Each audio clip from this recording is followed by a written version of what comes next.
কোনোরকম বৈদ্যুতিক লাইন কিংবা গ্যাস ছাড়াই পানি ও পেট্রোল দিয়ে তৈরি করছেন ছোট্ট গ্যাসের চুলা। নলে ফু দিলেই জ্বলছে সে চুলা। মাত্র ১০০ টাকা খরচ করেই তৈরি করলেন এমন অবাক করা গ্যাসের চুলা।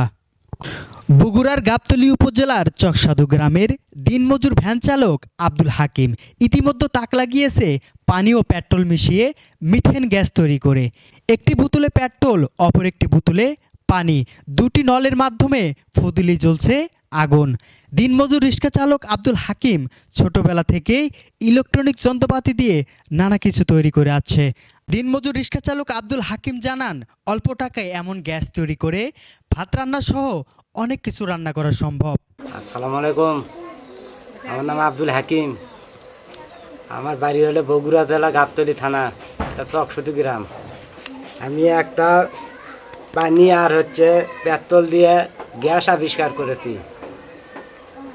1 লিটার 1.5 লিটার পেট্রোল আর পানি দিয়ে আপনারা 1 মাস অন্তত এই রান্না করে খাইতে পারবেন। এই গ্যাস পানি তৈরি করছি। আমাদের বাংলাদেশে গ্যাসের দাম অতিরিক্ত বেশি, অনেক মানুষ গ্যাস কিনতে পারে না।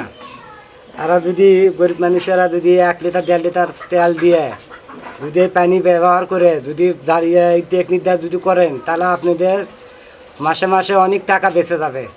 আব্দুল হাকিমের এমন অবাক করা কাণ্ড দেখে ইতিমধ্যে হইচই শুরু হয়েছে পুরো এলাকা জুড়ে, যা দেখতে ভিড় করছে সাধারণ মানুষ। তার এমন প্রতিভা দেখে খুশি স্থানীয় পরিবারের লোকজন। আমার বাড়ির পাশেই, নাম মোহাম্মদ হাকিম, আমার গ্রামে বাস করে, কিন্তু ভ্যান চালায় ছেলেটা। কিন্তু দীর্ঘদিন ধরে সে বিভিন্ন রকম সরঞ্জাম নিয়ে তৈরি করতেছিল। তৈরি করতে করতে পানি আর এই পেট্রোল দিয়ে সে একটা গ্যাসের চুলা আবিষ্কার করেছে। এখানে দূর দূরান্ত থেকে মানুষজন আসে, প্রতিনিয়ত আসতেইছে। তো ওই খুবই গরিব, ভবিষ্যতে সে আরও কিছু করার চিন্তা ভাবনা করতেছে আর কি। আমার সোল বাবা এই জিনিস তৈরি করছে, অনেকে লোক আসে এগুলো দেখার জন্য, তা আরও বড় ধরনের কিছু করতে পারে। আসসালামু আলাইকুম, আমার নাম মুসাম্মদ মিম আক্তার, আমি ক্লাস 5-এ পড়ি।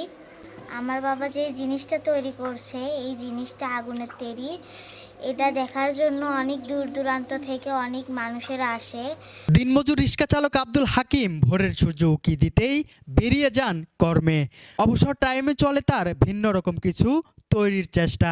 তবে আর্থিক অভাবের কারণে পারছে না বড় পরিসরে এমন ভিন্ন রকম কিছু তৈরি করতে। স্থানীয়রা বলছেন, কিছু সহযোগিতা পেলে ভালো কিছু তৈরি করতে পারবে আব্দুল হাকিম।